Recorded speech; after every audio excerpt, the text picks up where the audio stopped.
Komunikasi efektif adalah pertukaran informasi, ide, dan perasaan sehingga menyebabkan perubahan sikap dan dapat terjalinnya hubungan yang baik antara pemberi informasi dan penerima informasi. Contoh komunikasi efektif yaitu komunikasi ini terjalin secara dua arah, artinya ada timbal balik dari lawan bicara. Pada komunikasi ini, penggunaan kalimat digunakan kalimat yang jelas dan tidak bertele-tele sehingga lawan bicara dapat memahami maksud dari informasi yang disampaikan dengan baik.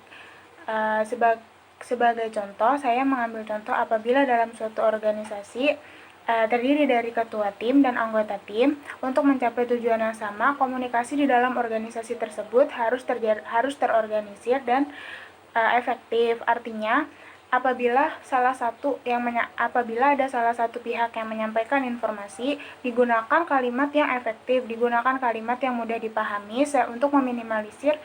untuk meminimalisir kesalahpahaman antar pihak, sehingga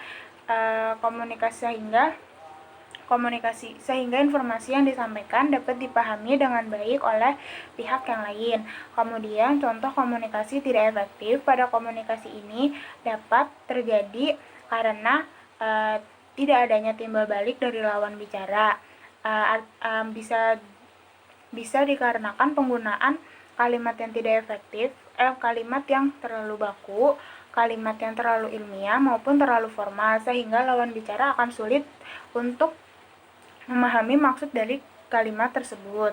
Saya mengambil contoh apabila dalam suatu organisasi ada salah satu pihak yang menyampaikan informasi dengan menggunakan kalimat yang terlalu formal maupun ilmiah. Hal tersebut akan menyulitkan pihak lain dalam mencerna informasi tersebut. Apabila informasi tersebut disampaikan dengan cepat, hal ini tentu tidak efektif dan tidak efisien, mengingat informasi yang disampaikan mungkin akan penting sehingga menyebabkan pihak lain akan sulit mencerna informasi tersebut. Kemudian hambatan komunikasi. Pada hambatan komunikasi adalah segala sesuatu yang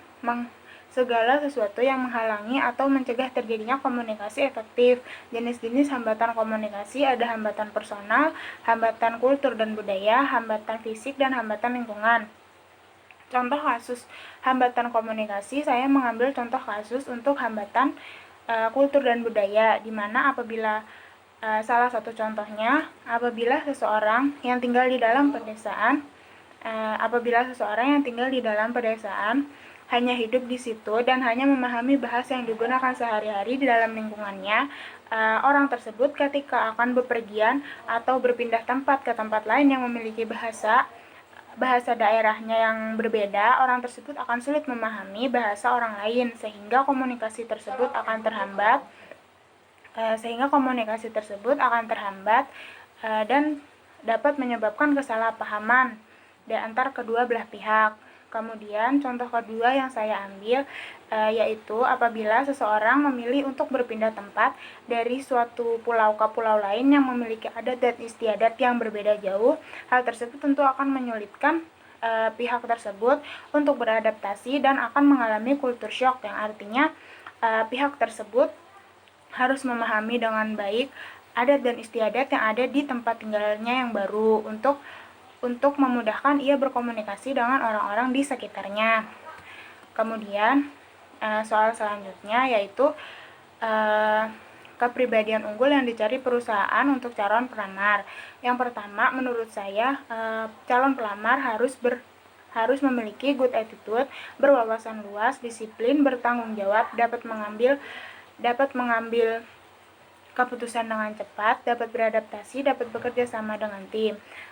Salah satu poin penting yang menurut saya miliki yaitu profesional.